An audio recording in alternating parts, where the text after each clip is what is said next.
Hello दोस्तों, आप सभी को हमारे यूट्यूब चैनल में स्वागत है। आज हम आपके लिए वाक्य तथा उद्देश्य एवं विधेय के बारे में कुछ जानकारी लेकर आए हैं। तो चलिए बिना समय गवाए शुरू करते हैं। वाक्य का परिभाषा यह है कि शब्दों का वह सार्थक समूह जो पूरा आशय प्रकट करता है वह वाक्य कहलाता है।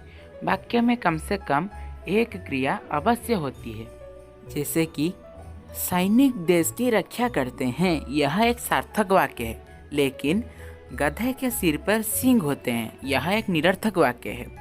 उपरोक्त उदाहरण में प्रथम वाक्य सार्थक है, जबकि दूसरा वाक्य व्यवस्थित क्रम में होने के बाद भी कोई अर्थ नहीं दे रहा है, अतः उसे निरर्थक वाक्य कहा गया है। वाक्य के गुण। किसी भी वाक्य में प्रमुख 6 विशेषताएं अवश्य होनी चाहिए। पहला, सार्थकता। सामान्यतः वाक्य रचना के लिए सार्थक शब्दों का प्रयोग किया जाता है, किंतु कभी कभी निरर्थक शब्द वाक्यों में प्रयुक्त होकर अर्थ की अभिव्यक्ति करने लगते हैं। जैसे, तुम दोनों की चिक चिक मुझे बिल्कुल पसंद नहीं है, उसे उबड़ खाबड़ रास्ते से होकर जाना पड़ा। इधर चिक चिक और उबड़ खाबड़ निरर्थक शब्द होने पर भी वाक्य में प्रयुक्त होकर उसके अर्थ अभिव्यक्ति कर रहे हैं। दूसरा है योग्यता। यहाँ योग्यता का अर्थ है क्षमता, अर्थात वाक्य में प्रयुक्त प्रत्येक सार्थक शब्द में प्रसंग के अनुरूप अर्थ देने की क्षमता होनी चाहिए।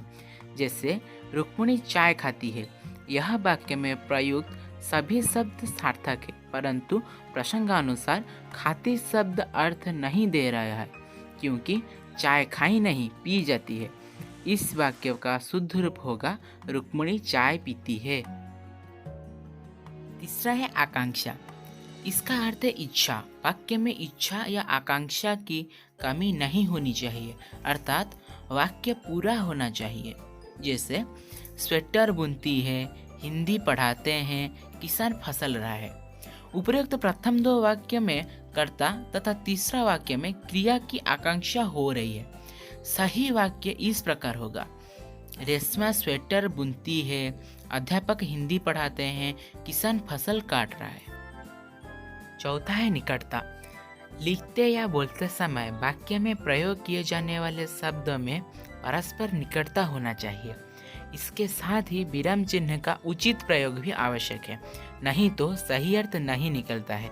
जैसे, वह मजदूर जो कल नहीं आया था बीमार पड़ गया है, इसका सही वाक्य होगा, वह मजदूर बीमार पड़ गया है जो कल नहीं आया था। पांचवा है पदक्रम। वाक्य में शब्द को एक निश्चित क्रम में प्रयोग किया जाता है। क्रम भंग होते ही अर्थ का अनर्थ हो जाता है।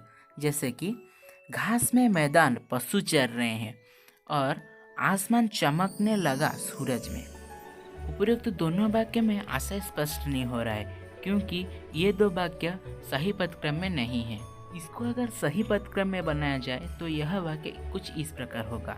पहला, पशु मैदान में घास चर रहे हैं, और दूसरा, सूरज आसमान में चमकने लगा। इसी तरह वाक्य में पदक्रम बदलने से वाक्य का अर्थ अनर्थ हो जाता है। छठा है अन्वय। अन्वय का शाब्दिक अर्थ है मेल, अर्थात वाक्य में प्रयुक्त कर्ता, कर्म, काल, वचन, लिंग, कारक आदि का क्रिया के साथ अनुकरणात्मक मेल होना चाहिए। जैसे, गीतिका की बहन किताब पढ़ता था, चलते चलते वह सड़क में गिर गया। ये जो पहला 2 वाक्य है वो गलत है, क्योंकि गीतिका की बहन किताब पढ़ता था, इधर गीतिका की बहन पुल्लिंग नहीं है, स्त्रीलिंग है, इसलिए वाक्य होगा, गीतिका की बहन किताब पढ़ती थी, चलते चलते वह सड़क में गिर गया। इधर चलते चलते वह सड़क पर गिर गया होगा। हम वाक्य के बारे में थोड़ा बहुत जानकारी हासिल कर लिए। चलिए वाक्य के अंग के बारे में जानते हैं। वाक्य के मुख्यतः 2 अंग होते हैं, पहला उद्देश्य और दूसरा विधेय। पहला, उद्देश्य। किसी वाक्य में जिसके बारे में कोई बात कही जाए तो उसे उद्देश्य कहते हैं। जैसे, सोहन पत्र लिखता है। उपरोक्त वाक्य में अगर हम प्रश्न पूछे कि कौन पत्र लिखता है, तो उसका उत्तर होगा सोहन। मतलब यहाँ सोहन के बारे में बात कही जा रही है, इसलिए इस वाक्य में सोहन उद्देश्य होगा। विधेय। किसी वाक्य में उद्देश्य के बारे में जो बात कही जाए उसे विधेय कहते हैं। उपरोक्त वाक्य में सोहन उद्देश्य है। अगर हम पूछे कि सोहन क्या करता है तो उत्तर होगा पत्र लिखता है। अतः इस वाक्य में पत्र लिखता है विधेय होगा।